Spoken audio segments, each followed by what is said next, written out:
So good morning, everybody, and welcome to Across the Desk. And today is Spark Toronto, which I'm so excited.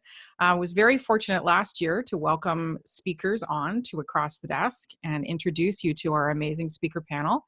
And just recently did Spark India as well. So speakers around the world have sat across the desk globally, which is really interesting because it's incredible with technology what we can do. And we're very fortunate today to welcome the very first guest for Across the Desk Spark Toronto, which is Laura Goodrich. Welcome, Laura. Thank you. I'm so excited to be here. And we got good rich, not good witch, so that's good. That's good, that's right. Better yet. Better yet. So we were just chit-chatting about how names can cause some interesting kerfuffles and how people adapt to when they have an interesting name. And my maiden name presented some interesting challenges. And I would never have thought that Goodrich could be turned into Good Witch, but you know, at least it wasn't something worse, right? It may have been operator error. I'm not sure. I mean, it may have been how I was pronouncing it, but it's happened more than once for sure. I think it's unlikely, but you know. So, well, Laura is, I have to, so I've got all these tabs open, so I have to go back. So tell me, you're with Global Workforce Transformation, and this is your organization? It is. GWT Next, okay. Which stands for Global Workforce Transformation. Okay. So I've been focusing on change in the future of work and researching in that area for, 23 years. And that's kind of our spot of research and then creating work and programs and processes to help address the challenges that come into play in a change dynamic environment. Before we started talking, so you can find Laura, if you go to gwtnext.com, you'll be able to go and check out their website and the different things that they offer. And a little later on, we're going to be talking specifically about one of your programs, which I think sort of drove your topic for Spark Toronto. So tell us a little bit about what you're going to be talking about for Spark Toronto, and then we'll find out how you came to be with us. Good question. So our flagship program is called Creating a Mindset for Change. And what we have done in that program is really highlighted how we unconsciously focus on problems and fear and the things that we don't want, in particular in a change dynamic environment. And we've done a lot of work in that space for, a number of years, and we have been able to move the needle. That's really neat. But what we found in the midst of working on these projects, that while we can help people get really better with change, when it comes to addressing challenges, we have a knee-jerk reaction to them. Yeah, we have a habit. A fear habit in there.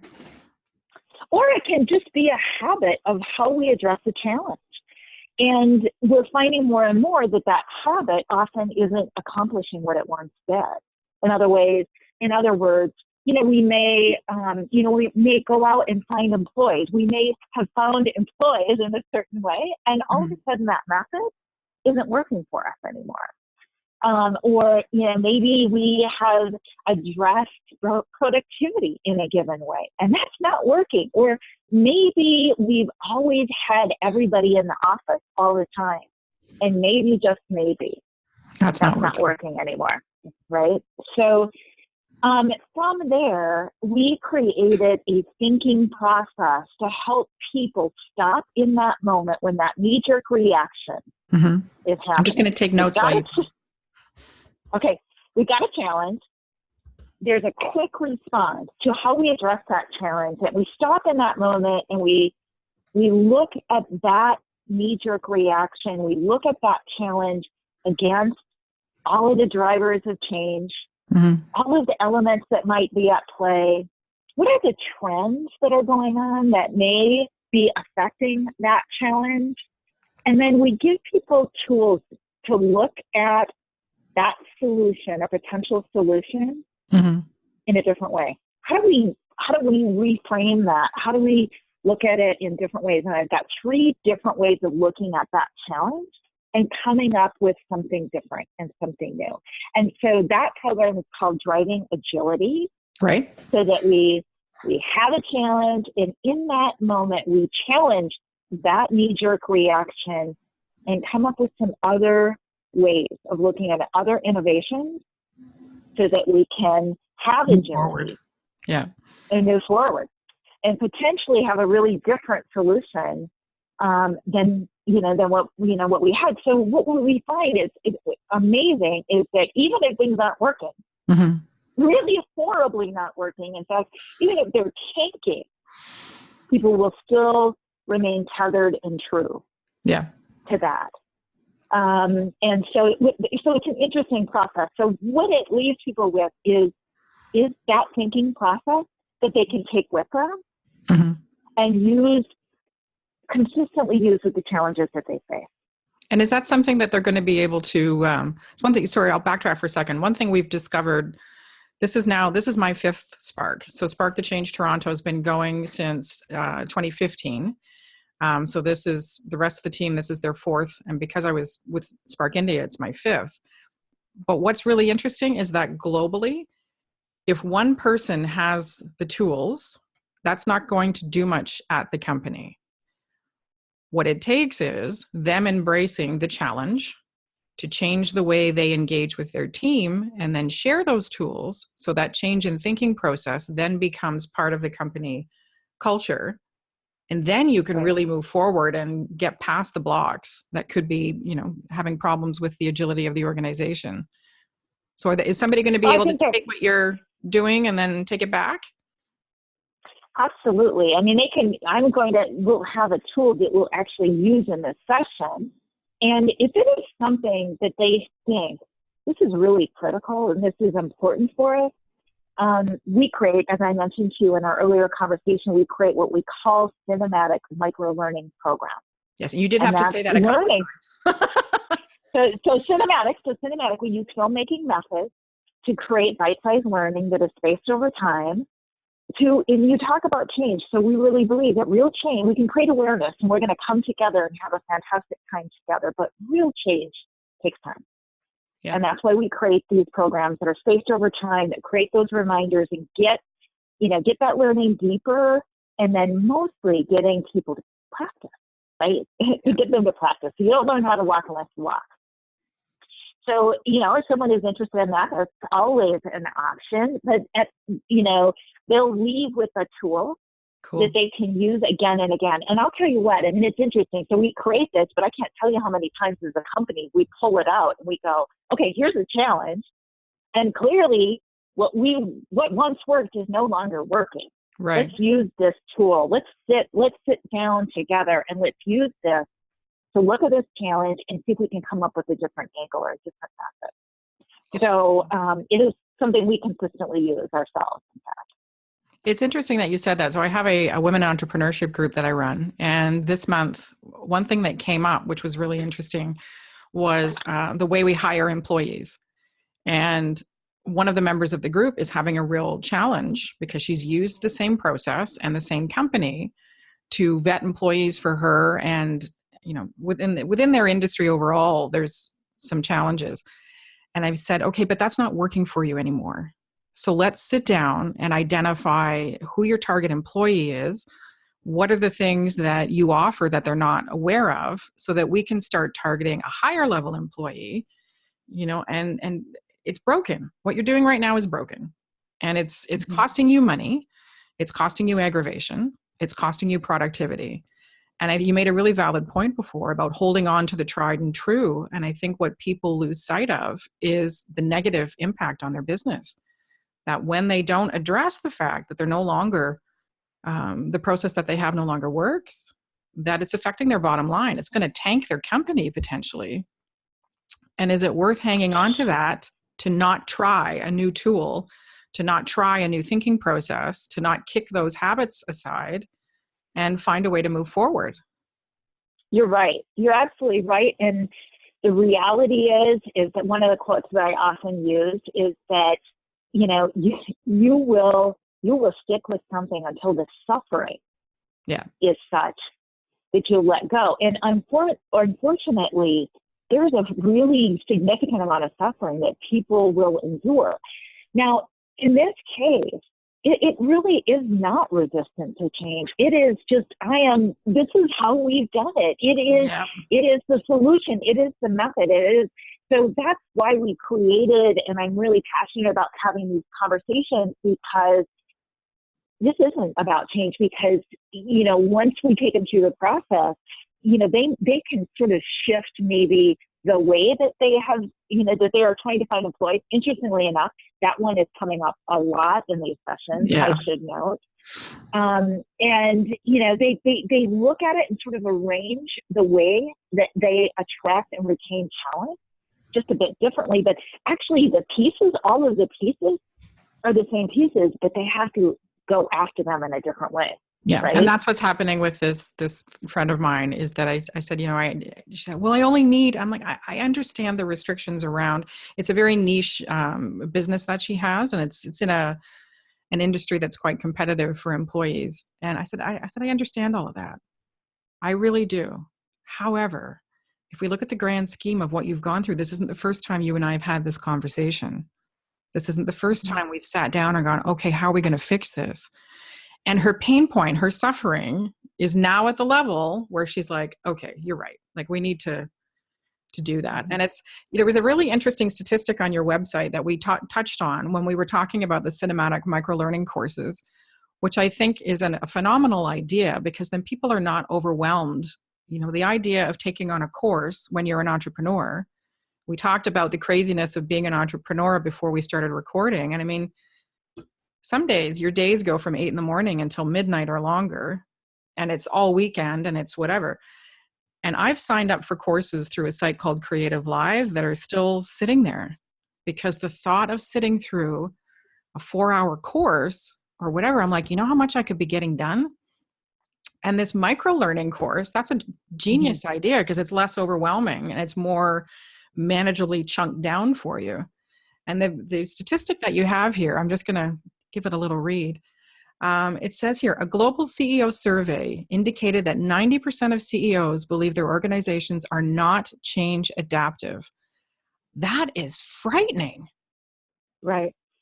And I think, very senior leaders now recognize how much and how dramatically they're going to need to change. And here's what's happening. And this is surprising to them, and truthfully, it isn't to us. What's happening is they're, when we have conversations, they say, okay, last week we got new chairs. Everyone got new chairs. These are ergonomic chairs. Who wouldn't want a new chair? And they had utter mayhem. I mean, people all up in arms over chairs. Another organization that implemented a process of using trash compactors rather than rubbish containers. And again, this reaction. And so they're like, how could that be? And we see this, and we've seen it when there is so much uncertainty in the marketplace and in the workplace. We will latch on to what seem to be the silliest of things, only because we know them. We sit in that chair every day. We know that chair, that is it's an something. anchor. And so it's an anchor, and it's an anchor that people will hold on to. And so that is what I believe has caused 90% of CEOs to say that that they don't believe their organization has the agility, because the question that they bring up is, okay, so if we get chairs and we've got a problem, what in the world is going to happen if we get disrupted and we have to recreate virtually everything that we do? We have to go from, and I always think of like deluxe checks in this place. They go from making checkbooks, to becoming a consulting organization in an unbelievably different industry. Right. And think about all the different processes that have to change. You can't just change the work you do. You have to change who your clients are. Yeah. How do you bring them that work? What are the skills and attributes that your employees need? Everything. You have to look at it in a very holistic way and do a whole-scale change. Whole-scale, you have to get buy-in as well, though. And I think that's what most organizations forget, is that it's all well and good for you to have identified what you believe is a problem. But if you haven't gone down to the people on the front line whose lives and livelihoods and ability to do their job is going to be impacted by your change in the process, then you're being detrimental, not proactive. And I mentioned before, I'm reading Richard Branson's, one of his autobiographies, and that's one thing that he really talks about, is that your company is successful because of every level of your organization. And when you fail to stop and listen, and when you fail to stop and consider the impact of your actions on the entire organization and the consequences of what that could be, you're running a risky road. And you're missing an opportunity to engage with the people who can give you firsthand knowledge of what needs to change and why, because they're the ones implementing it. They're the ones that are dealing with the customer feedback and, the client experience and what have you.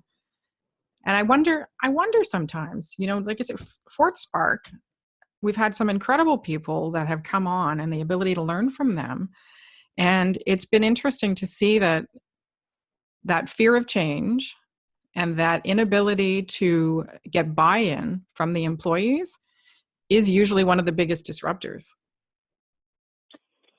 No doubt about it. And we have a lot of different tools and methods that we advocate to help in that regard. And you bring them up. You have to look at virtually every facet of the business, every facet of the business, and the skills and attributes that need to be in place to be successful with that change. And then, what we really advocate is a process of identifying ambassadors within your organization. These are people that are exemplifying what you need, the attitudes and the behaviors and the skills that you need, and share those stories. And those are, we always say that peer pressure does not stop at 16.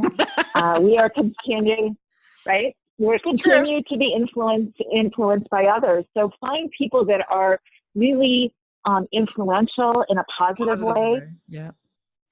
I'm going to be 48 soon, and I'm still subject to groupthink periodically. And you think I'd know better after years and years, but sometimes you get caught up or you get influenced, and not very often, mind you. I'm a bit stubborn that way, but when it happens, I'm always caught by surprise.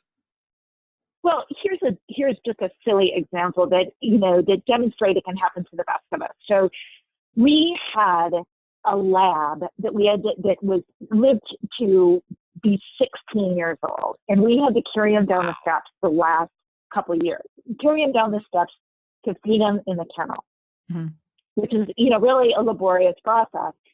After all, it's just a habit, right? It was a habit that we were doing. Well, after he passed away, we're like, why are we going way out to the kennel? Why don't we just store the food in the mudroom and feed the other dog here?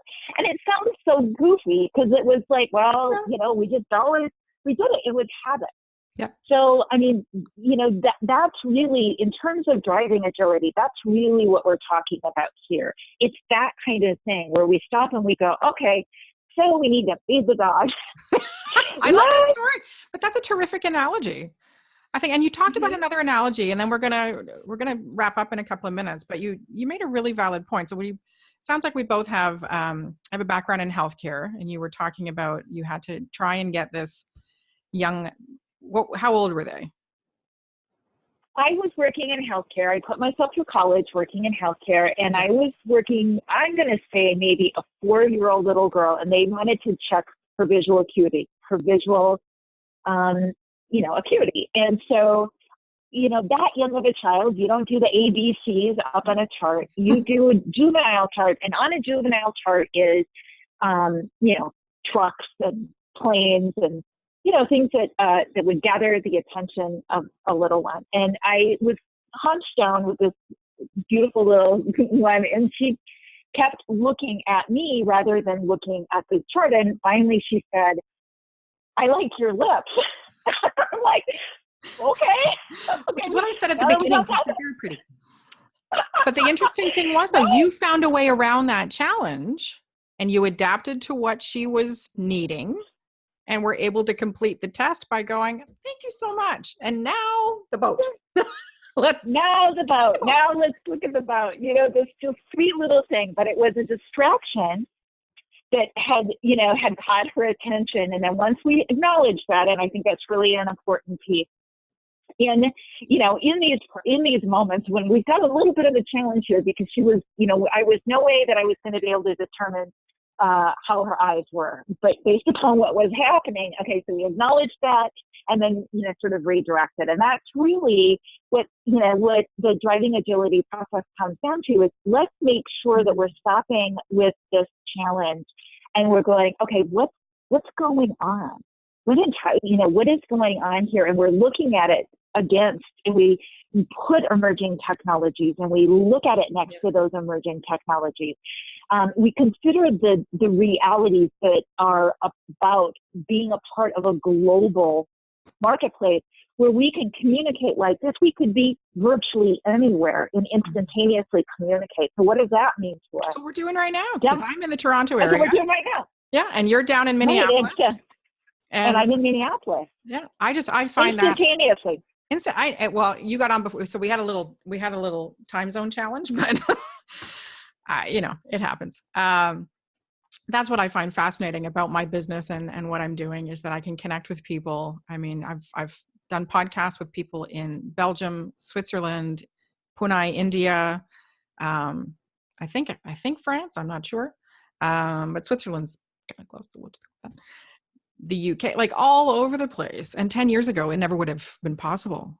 And the fact that the technology has adapted and people have embraced it, I never would have seen this even 5 years ago, 4 years ago, that this would be something that I'd be able to do.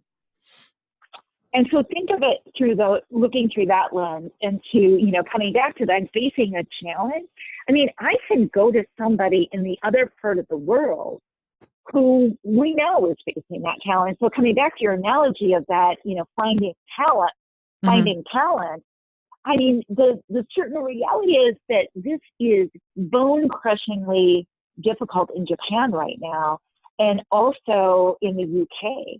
I mean, start doing searches. I mean, it is a huge, huge deal. Well, yeah. Right? And so, as they say, necessity is the mother of invention.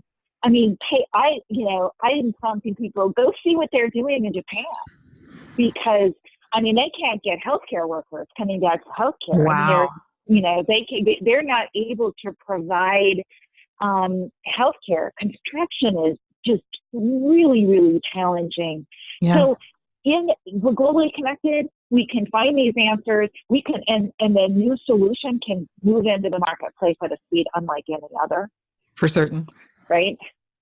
So anyway, so we look at that challenge next to those kind of things, like demographics. Like, okay, let's acknowledge these younger generations, because I'll tell you what, they are moving things.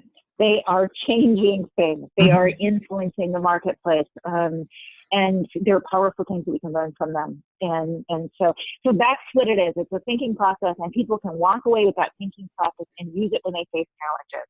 And now they'll get to learn from you, which will be awesome. Okay, which will be fun. We're going to have a fantastic time together. We're a bit of an odd bunch. So, I mean, one of the my favorite kind, right? Yeah. You know what? The amazing thing is that we've got such a talented team, and I don't mean that in a self-serving way, but I met the team. I met Jason, I guess, good golly, 4 years ago now, 4 or 5. And he was such the antithesis of any, business type person that I've ever met, in a very positive way.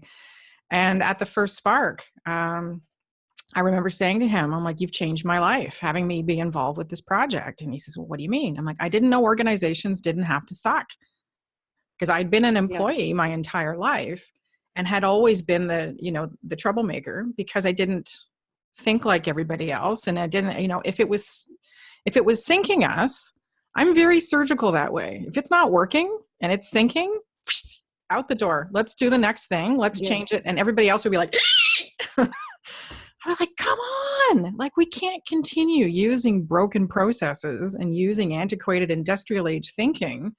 That's not serving us anymore. And it was thanks to Jason having the idea to bring Spark to Toronto from the UK that has now changed, I would be confident in saying, hundreds of lives, because we were so lucky to have people like you come in and speak and share these tools and these experiences that somebody's going to have a light bulb moment listening to you, and somebody's going to know that they now have what they need to go back to their organization. And even if it's just within their team, you know, I think it was Gandhi that said, if you don't think one person or one, I think that's what it was. If you don't think one thing can create a huge change, try being in a tent with a mosquito. Exactly. Yeah. Right. Right. So, Right. You know, I'm so glad that you brought this up, because it's very, very interesting observation that I had, because I received the request to present simultaneously, side by side, Spark with another entity. ooh, This is super, super we won. interesting. Yeah. And you cannot imagine the difference in the communication. All of the communication with Spark is positive, it is upbeat, it is empowering. The other one was as if I was a little girl in school being schooled and scolded by this organization. And it was like full of rules and full of an iron fist kind of operation. Yeah, And we don't do that. and they came in together. And so that's a great example of it. You see how, and that's a great example of how new things and new experiences are being created, and they're not tethered to that legacy thinking that you're described to, because I will guarantee you that other organization is tethered to a legacy process. Yeah. And it's all built on, here's how we button it up and do it right, and we build this. And if we're going to have fun, it'll be despite everything that they do, right? Yeah. And that was when I first got brought onto the team. It was interesting because we started looking for event space, just to illustrate what you're talking about, and nothing fit. So I did research, and I mean, I've done event planning for quite a while, and I thought nothing fits. So I went outside of what fit, and I said to Jason, "What do you think about the Science Center?" And he's like, "I don't know. That's a little weird." I'm like, "I know." And we went on a site visit, and we walked in, and he was there 10 minutes, maybe. And he's like, "This is it. This is awesome." And I said, "Okay." The event planner in me and the pragmatic person in me is saying, we have to see one more place before you make the decision. But he knew walking in that it was the kind of innovative, interesting, out of the box place. And they're incredible there. The Science Center is an incredible host for events, and they've been terrific in accommodating our eccentricities and allowing us to really deliver an event that people aren't expecting. So I'm really excited.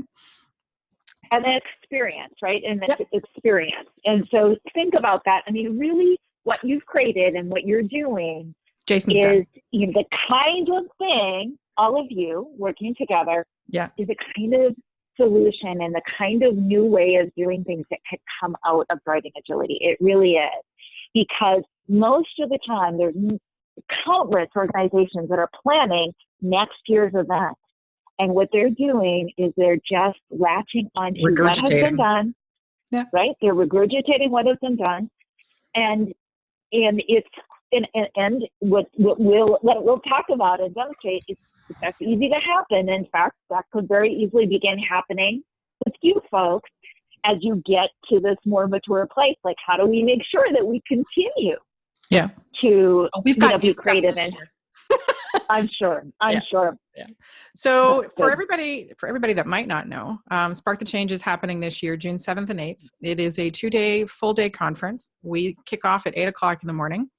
We have amazing food coming from the food dudes, and we have a barista this year. Very fancy. Yes, I know. Jason's very excited. So fancy coffees abound. And we've just got some really amazing speakers coming. We've got some amazing activities planned that people won't be expecting. And it's a lot of fun. You learn, our feedback is consistently, I've now got ideas that I've never had before. And you mean, not to get all sales schmarmy, but it's just so much fun. That's all I can tell you. It's a lot of fun, and you get to learn at the same time, which is, tick, tick. And you came to us through Vikas Narula, who's also one of our speakers this year. And Vikas spoke in 2016 at the Science Center with us. So it's going to be exciting to see what changes and twists he's put on his presentation, which was very exciting because we went back to our speakers of a couple of years ago and said, hey, who do you think would be a good fit for Spark? And who would you put forward? And he put forward Laura Goodrich. So yay, Well, Goodrich. that's lovely. He's right. He's a fantastic friend. He's a fantastic friend, a fantastic entrepreneur. There again is a great example of, how you want to get more of something that works. Yeah. Go to that, go rather than going blindly out there and trying to find it, go to that somewhat. As they say, birds of a feather flock together. So that's awesome. Full seldom part, it could go either way. Oh, I'm excited about it. I think we should have great fun. And it's going to happen. It's going to come up really quickly for us. So yeah, so it's a month. In 3 days, it'll be a month. It'll be exactly 4 weeks. We are 80% sold out of our tickets already. Not a lot left. We'll do that little push because if you want your ticket, get in there. But thank you so much. We're going to wrap up, and I really, really appreciate what you're going to be sharing at Spark and what the ingenious ideas you're going to be bringing, and the tools that our attendees will be able to provide we're just excited. We just get very excited. Just go there. It's my Karen Mullally or Megan Mullally moment or whatever you want to call it. Apparently I remind Laura of Karen from Will and Grace, which I'll take, although I don't drink, so that could be a problem. With the odd mojito. But so if you wanted to find out more about Karen, I'm just going to click over here. You want to go to GWT Next. Laura. What did I say? You said Karen because you're talking about Karen from Will and Grace. So we might edit that part out. Who knows? So gwtnext.com. And you can also catch Laura on LinkedIn, just under Laura Goodrich, right? Yeah. Yeah. And then and Laura Goodrich for Twitter. Twitter, winner, chicken dinner. So that's just at Laura Goodrich. You're easy to find. That's awesome. That's right. And then you can also check out her bio on Spark the Change Toronto under our speaker's profile, which has got a little blurb about her and then connects off to her social media as well. Thank you very much, Laura, for being the first guest for Spark Toronto. Really appreciate it. I loved it. I loved it and I can't wait. Yay! See, I'm not scary. Of course not. It's a lot of fun. All right. Thanks for joining us, everybody, and we will talk to you soon. Bye-bye.